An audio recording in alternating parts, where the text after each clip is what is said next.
Ban manta da ku ba dan naji kuna korafi yan uwana mata. Tun lokacin gabar da na sauka akan a dinga yi wa maza uzuri, naji kuna ta kokawa, to ban manta da ku ba. Ina roƙon magidanta maza a dinga yi wa mata uzuri, musamman waɗanda ake zama a tare.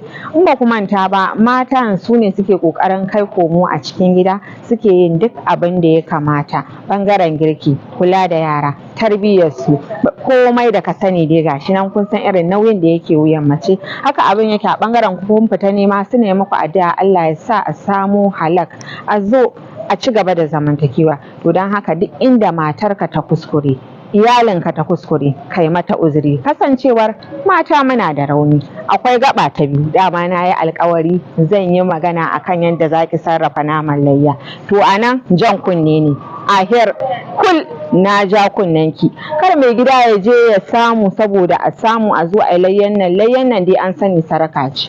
Kaso 3 za a kasa, kashi 1 sadaka, kashi 1 kyauta, kashi 1 kuma kai da iyali ka faranta musu. To yanda aka sani idan mai gida ya yi ƙoƙarinsa ya kawo, kar ki kwashe nama ki ƙi yin sadaka ki ƙi yin kyauta. Duk abin da ya kamata mai gida ka tsaya ka ga an yi shi daidai. A ɓangaren sarrafa nama kuma ina roƙonki a kul kar ki bar nama ya lalace, domin idan aka yanka aka kawo hanjin nan kashi na farko da ake fara yi, na ji labarin maza da dama suna kuka. Mata sai ku shantake, ku ki tsayawa ku sarrafa naman nan ku yi shi akan lokaci, sai kun bar shi ya fara bugawa ya fara lalacewa, sa'annan za ku zo ku yi abu mai gida yana ci yana kau da kai yana jin dan bashi nama ya fara lalacewa. Haba yar uwa, bai kamata ba. Idan har zaki amsa sunanki na ya mace, ya kamata a ce ta kowane bangare mai gidanki ya ce alasan barka.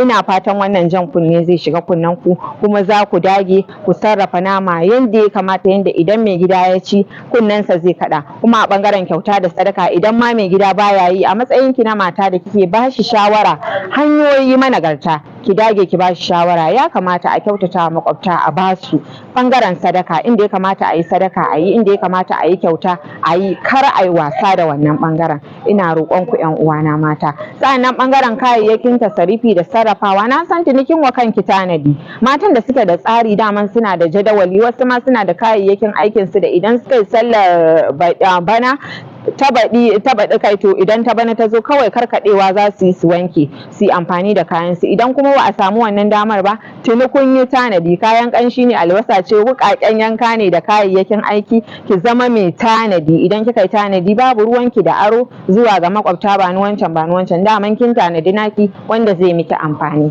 Na bar ku kalau a wannan gabar, nake fatan mu haɗu zuwa episode na gaba, wanda shi ma zai zo muku da wata nau'in faɗakarwa. Taku har kullum, gimbiyar majalisar mata Rukayya Maida.